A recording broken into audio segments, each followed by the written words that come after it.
परवाह नहीं करी। जब दूसरे दिन हमारे मनोहरपुर के साथी मेरे दुख में सहभागी बनने आए तो उन्होंने मुझे कहा कि भाई हमारे मनोहरपुर में हमारे 2 नौजवान बच्चों की एक्सीडेंट में मौत हो गई है। मैंने ये बात सुनी और मेरा दुख उस दुख से बहुत छोटा दुख था, मेरे दुख से 1000 गुना उन परिवारों का दुख था जिनके लाल चले गए। मैंने मेरा घर छोड़ा, उनके घर चला गया और आज का दिन है मैं मेरी जनता से दूर नहीं गया। कोरोना का समय आया, नेता अपने घर में बैठ गए, उनके कार्यकर्ता घर में बैठ गए। कोरोना का समय आया, सरकार ने चंदा, सरकारी अधिकारियों ने कहा कि जनता जन सहयोग करे।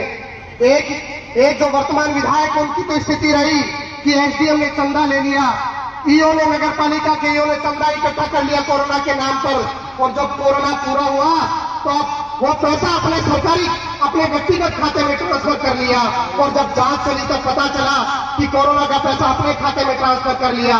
जो लोग कोरोना का पैसा खा सकते हैं उन लोगों ने आम आदमी के जेब का पैसा खाने का काम किया है, उन लोगों ने आम आदमी के जेब खाली करने का काम किया है। पूरे परिवार में पत्नी हो, खुद हो, खुद हो, सरकार के जो अधिकारी हैं उन लोगों को कह रखा है जितना लूट सकते हो जनता को उतना लूटने का काम करो। आज ये नगर पालिका में जो कार्यक्रम हो रहा है, जब नगर पालिका का परिणाम आया था तो नगर पालिका की जनता ने उस विधायक को इस नगर पालिका से 6000 मतों से जितवाया था, और सबसे ज्यादा भ्रष्टाचार अगर कहीं पर हुआ है शाहपुरा में तो इस शाहपुरा नगर पालिका में हुआ है। यहाँ के ईओ ने हमारे लोगों से शराब पी करके बदतमीजी करने का काम किया है। हमारे यहाँ के अधिकारियों ने इन नगर पालिका के शाहपुरा के लोगों को लूटने का काम किया है। और जब जनता काम लेकर के जाती है तो एमएलए साहब कहते हैं मैडम से बात करो।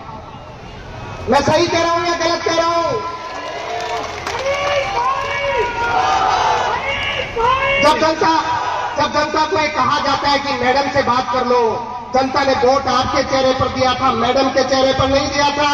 जनता ने वोट इसलिए नहीं दिया था कि आप चुनाव जीत जाएंगे और आपकी मैडम लूट खसोट करने लग जाएगी। जनता ने वोट इसलिए नहीं दिया था कि गरीब जनता का जेब का पैसा आपके जेब में चला जाएगा। कोरोना में उन लोगों का देखा, दूसरे व्यक्ति का, जो यहाँ हमारे राज परिवार के व्यक्ति रहे हैं, जो 3 बार एमएलए रहे हैं, एक दिन भी जनता के बीच में आकर के किसी गरीब जनता की मदद करने का काम नहीं किया। और अगर हमने मदद करने का काम किया है, अगर हमारी टीम ने मदद करने का काम किया है, राशन की जरूरत हो तो राशन पहुंचाने का काम किया है, दवाई की जरूरत हो तो दवाई पहुंचाने का काम किया है, और तो और ऑक्सीजन सिलेंडर की भी जरूरत पड़ी तो हम पीछे नहीं हटे। और अगर मैं गलत कह रहा हूं तो आप मुझे कह सकते हो, और अगर मैं सही कह रहा हूं तो दोनों हाथ खड़े करके इस बात को बताओ कि हमारी टीम ने कोरोना के समय काम किया है। जब गौ माता में लंपी की बीमारी आई तब गौ माता को हमेशा चुनाव में कहा जाता है गाय हमारी माता है, और गाय हमारी माता है, गाय के नाम पर वोट ले लिए जाते हैं।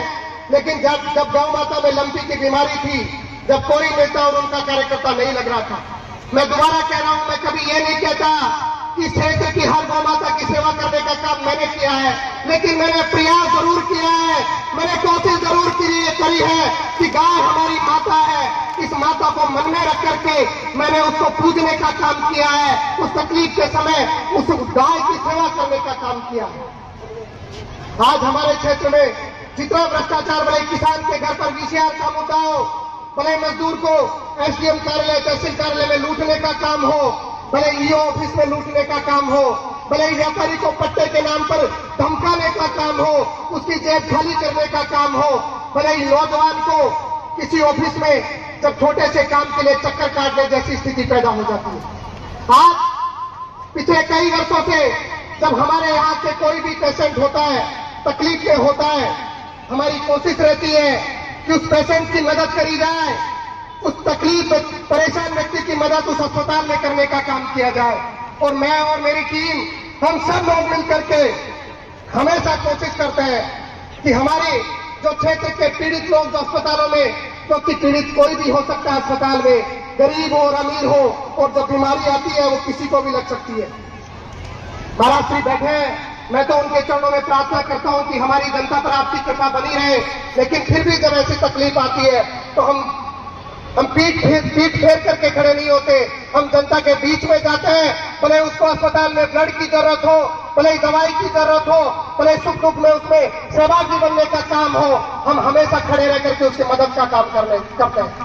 अब आप लोगों से कहना चाहता हूं, ये वरिष्ठ नागरिक सम्मान समारोह जो मैंने मेरे जीवन की संकल्पना लेकर के गरीब को गणेश मान करके, वरिष्ठ को भगवान मान करके हमेशा पूजने का काम किया है। मैंने हमेशा कोशिश करी है, लोग चुनाव में अफवाह कितनी बनाएंगे, लेकिन लोगों से हिसाब पूछना, उन लोगों से पूछना कोरोना के समय तुम कहां थे, कोरोना के समय तुम्हारी टीम कहां थी, उन लोगों से पूछना तब यहां पर शाहपुरा में भ्रष्टाचार हो रहा था तब तुम लोग कहां थे, एक बोलने वाला कोई व्यक्ति नहीं था, तब उन लोगों से सवाल पूछना। और जब जनता सवाल पूछने पर आती है तो समझ लेना व्यवस्था का परिवर्तन हो जाता है। और आज मैं दावे से कह रहा हूं, ये नगर पालिका ने ऐलान किया है कि यहां पर ऐसी व्यवस्था का परिवर्तन होगा, ऐसा परिवर्तन होगा जो राजस्थान में ऐतिहासिक परिवर्तन शाहपुरा से शुरू होगा। और ये जनता इसकी गवाह बन रही है। मेरे मन की बातें मैं कभी भाषण को सोच करके नहीं आता मुझे क्या बोलना है, मेरी जनता की बातें मेरे मन से निकलती है। मैं कभी सोच करके नहीं आता मुझे कितना बोलना होता है, मैं कभी सोच करके नहीं आता। मेरे मन की अंतर्मन की सच्चाई अपने आप बोलती है। हमेशा मैंने जनता को पूजने का काम किया है। अगर आप लोगों को थोड़ा सा भी लगता है तीसरा चुनाव आने वाला है, अगर जनता चाहती है तो मैं चुनाव लड़ूंगा, जनता नहीं चाहती तो मैं चुनाव नहीं लड़ूंगा, और जनता चाहती है तो मैं मैदान में रहूंगा। और अगर ये जनता आशीर्वाद देगी तो साथियों तीसरा चुनाव है। मैं केवल चुनाव पैसे लूटने के लिए नहीं, घर भरने के लिए नहीं लड़ रहा। मैं चुनाव हमारे क्षेत्र की जो एक दिशा और दशा गलत रास्ते पर चली गई है उसको सही रास्ते पर लाने के लिए लड़ रहा हूं। अभी मुख्यमंत्री जी आए थे, धानोता मुरलीपुरा पंचायत में आकर के बोल रहे थे कि आपका जिला बना देता, लेकिन आपके एमएलए ने मुझे कहा नहीं। मैं ये बात गलत कह रहा हूं कि सही कह रहा हूं? जब मुख्यमंत्री जैसे जिम्मेदार व्यक्ति आकर के कहते हैं कि आलोक जी ने बोला नहीं बजट के समय, नहीं मैंने 19 जिले बनाए राजस्थान में, एक जिला और बना देता।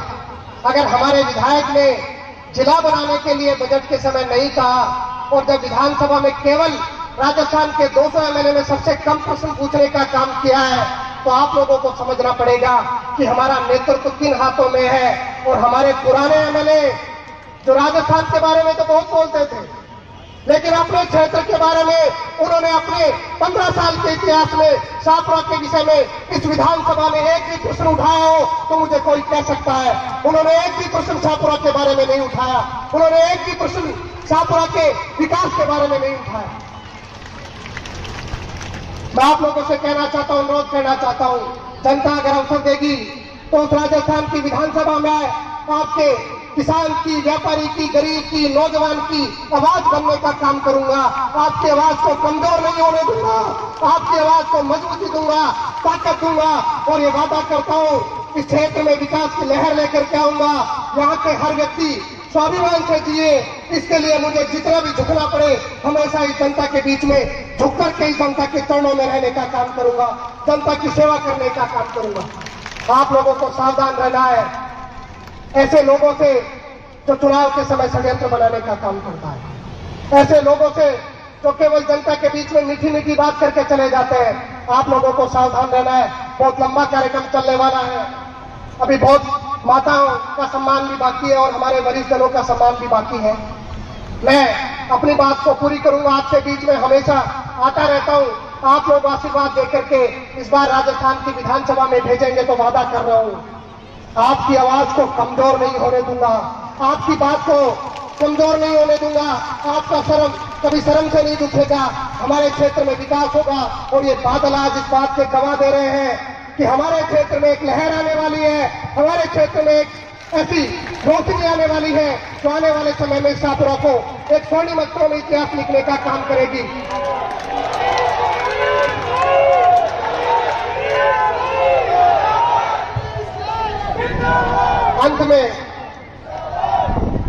अंत में अभी महाराज श्री जब बोल रहे थे तो उन्होंने श्री कृष्ण भगवान का जो उन्होंने वाक्य बोला जो श्री कृष्ण भगवान ने गीता में कहा कि कर्म, कभी भी जो व्यक्ति कर्म करता है उसका कर्म कभी निष्फल नहीं होता।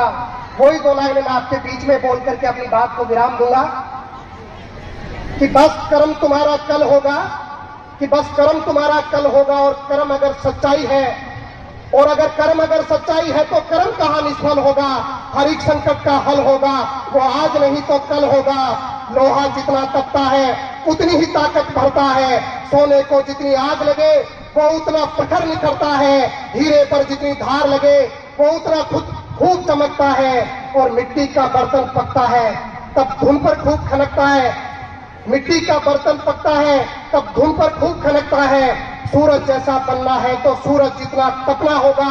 नदियों से आदर पाना है तो पर्वत छोड़ निकलना होगा, और पर्वत छोड़ निकलना होगा।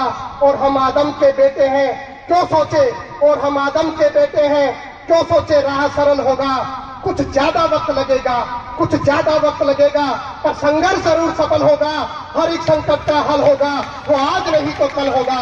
बहुत बहुत धन्यवाद। जय हिंद, जय भारत, राम राम। सब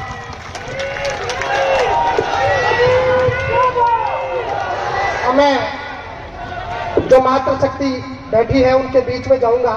उनका सबका एक एक मातृशक्ति पितृशक्ति बैठी है, उनका सम्मान का कार्यक्रम यहाँ होगा। मैं कार्यकर्ताओं से कहना चाहता हूँ जिन माताओं बहनों का सम्मान हो चुका है